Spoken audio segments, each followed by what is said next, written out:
అందరికి నమస్తే. రైతు భరోసా వానాకాలంలో వస్తుందా రాదా అని ఒక డౌట్ ఉంటే, నెక్స్ట్ ఎప్పుడొచ్చినా కూడా దానికి చాలా రూల్స్ పెట్టే ఆలోచన ఉంది ప్రభుత్వం. ఎందుకంటే వాళ్ళు మనకు యాక్చువల్గా బడ్జెట్లో అగ్రికల్చర్కు 72,000 కోట్లు పెట్టినారు. 72,000 కోట్లు పెట్టి అగ్రికల్చర్ అసలు అగ్రికల్చర్కి ఇంతగానం ఏ ప్రభుత్వం పెట్టలేదు, ఫస్ట్ టైం పెడుతున్నాం అని చెప్పిండ్రు. ఆ 72,000 కోట్లలో రుణమాఫీ కూడా ఉన్నది. వీళ్ళు ఇచ్చే రుణమాఫీ కటింగ్స్ అన్నీ దానిలో ఉన్నాయి బడ్జెట్లో. బడ్జెట్ అంటే పైసలు ఉన్నట్టు కాదు, మనం ఒక అంచనా వేసుకుంటాం. అంచనా అది అంటే దీనికి వ్యవసాయానికి మేము ఈ సంవత్సరం ఒక 10,000 ఖర్చు పెట్టాలనుకుంటున్నాం. 10,000 మన దగ్గర ఉండి కాదు, దానిలో అప్పులు, తర్వాత ఇన్కమ్, ఏదైనా ఇన్కమ్ వస్తే ఇన్కమ్, లేకపోతే మన జీతం వస్తే జీతం, ఇట్లాంటివన్నీ కౌంట్ ఉంటాయి. అట్లా 72,000 కోట్లలో రుణమాఫీ, రైతు భరోసా, ఇంకా ఏంటేంటో అన్నీ దానికి సంబంధించిన మొత్తం ఆ అగ్రికల్చర్కి సంబంధించినవి ఉన్నాయి. అయితే ఈ రైతు భరోసా కాడికి వచ్చే వరకు యాక్చువల్గా వానాకాలంలో ఇస్తున్నామో మనకు తెలిసిపోయేది. ఇప్పటికే మనకు అసలు వీళ్ళు ఎవరికి ఇస్తారు, ఎంత ఇస్తారు, ఎట్లు ఇస్తారు అని అర్థమైపోయేది. వీళ్ళు వానాకాలంలో రైతు భరోసా గురించి అసలు ఆలోచన చేయలేదు. ఏదో ఒక సబ్ కమిటీ వేసిండ్రు, 4 సార్లు మీటింగు పెట్టిండ్రు, అభిప్రాయ సేకరణ అని చెప్పి వాళ్ళు ఏదో రిపోర్ట్ చేయలేదని చెప్పి దాన్ని పక్కన పడేసిండ్రు. వానాకాలం సీజన్ సగంలోకి వచ్చినాం, ఇప్పటికీ వాళ్ళు రైతు భరోసా గురించి మాట్లాడతలేరు. కానీ రైతు భరోసా గురించి ఒక బడ్జెట్ గురించి మాట్లాడుతున్నారు లోపల. ఏంటంటే రైతు భరోసా అంట 5,500 కోట్లు అంట పర్ సీజన్. అంతకుముందు కేసీఆర్ ఇచ్చిందేమో 7,500 కోట్లు పర్ సీజన్. ఇది 5,000 రూపాయలు పర్ ఎకరాకు 5,000 రూపాయల దాకా సీజన్కు 7,500 కోట్లు అయింది మొత్తం ఈయనకి. వీళ్ళంట కేవలం 5,500 కోట్లు ఇస్తారంట. 5,500 కోట్లే దానిలో కేటాయింపులు ఉన్నాయంట. ప్లస్ ఇది వచ్చేసి 7,500 రూపాయలు అంట. ఎట్లా సాధ్యమవుతుంది? ఎంతమందికి కట్ చేస్తే ఇది సాధ్యమవుతుంది అనేది లెక్క. ఇప్పుడు యాక్చువల్గా మన దగ్గర 70 లక్షల మంది రైతులకు రైతు బంధు ఇవ్వాలి.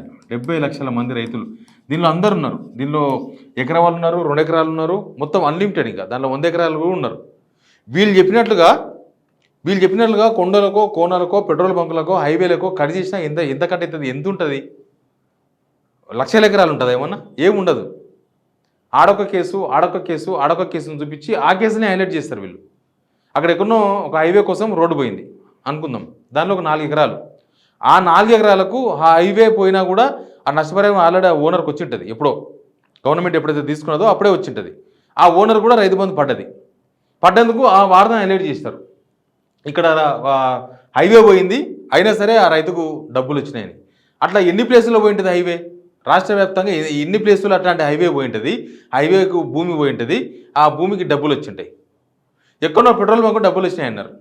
ఇప్పుడు ఎన్ని పెట్రోల్ బంకులకు డబ్బులు వచ్చి ఉంటాయి? ఎట్లా? రైతు బంధు, రైతు భరోసా, రైతు బంధు పైసలు, ఎన్ని గుట్టలకు రైతు బంధు పైసలు వచ్చి ఉంటుంది?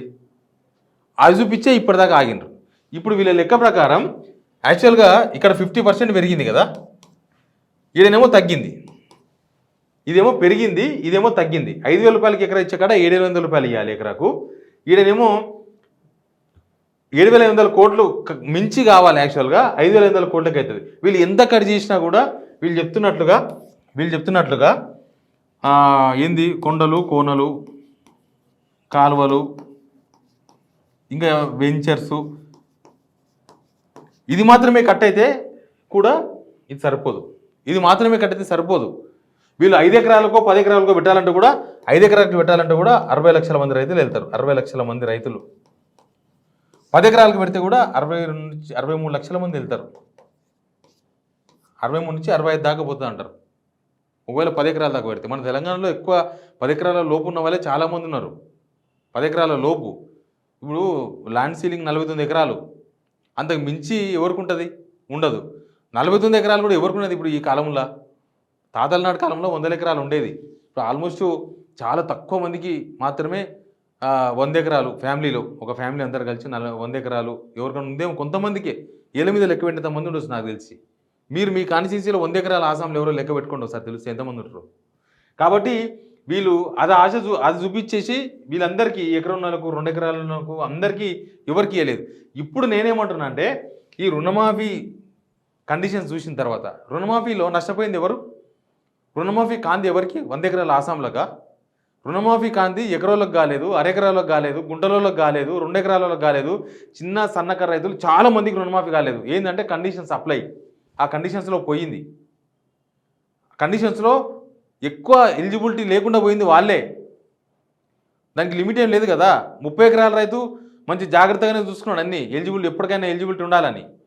కానీ ఈ ఎకరా 2 ఎకరాల రైతులు ఏదో చిన్న చిన్న లోన్లు తీసుకున్నారనో, చిన్నగా ఏదో 500 రూపాయలు ఐటీ కట్టిరనో, లేకపోతే పీఎం కిసాన్ వస్తలేదనో, వాళ్ళ అన్నదమ్ములందరూ ఒకటే దానిలో ఉన్నారనో, వాళ్ళ దాంట్లో ఎవరో రీషెడ్యూల్ చేసుకోలేదనో, వాళ్ళు ఏదో ఇంకేదో రెన్యువల్ అయిందనో, రెన్యువల్ చేసుకోలేదనో తెలిసి తెలవక వాళ్ళు ఎక్కువ నష్టపోయినారు.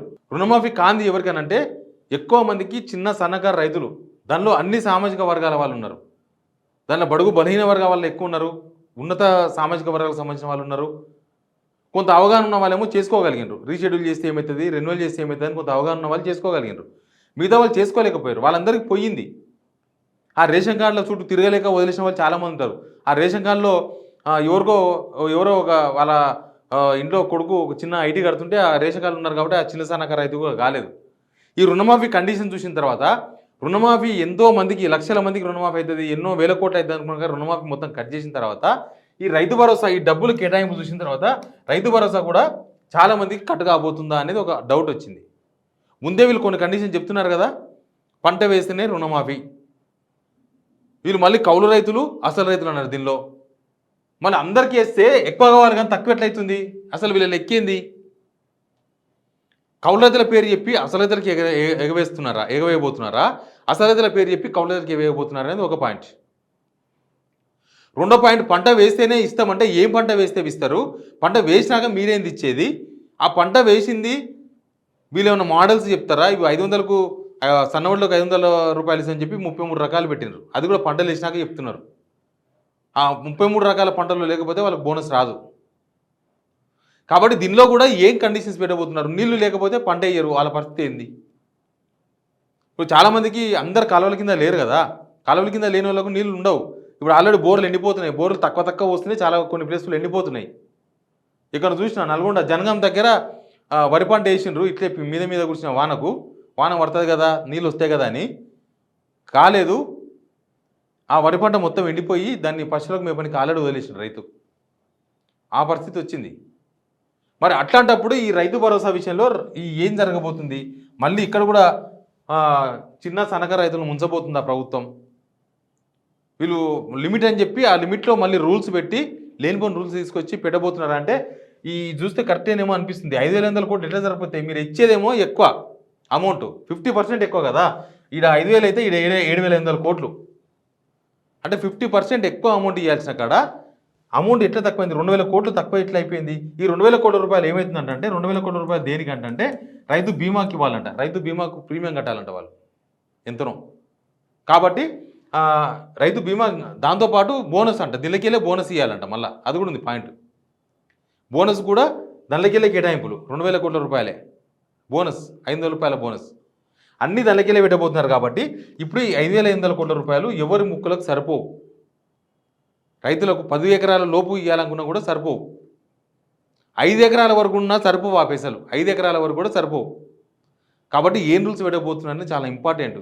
ఆ రూల్స్ ఏందో తెలియదు కానీ మళ్ళా రైతులు ముంచబోతుందా ఇట్లాంటి అరకొర బడ్జెట్ పెట్టుకొని అనేది మనం చూడాల్సి ఉంటుంది. బట్ రైతులు అయితే అలర్ట్గా ఉండాలి. రుణమాఫీ విషయంలోనే జరగాల్సింది జరిగింది, చాలామంది కాలేదు.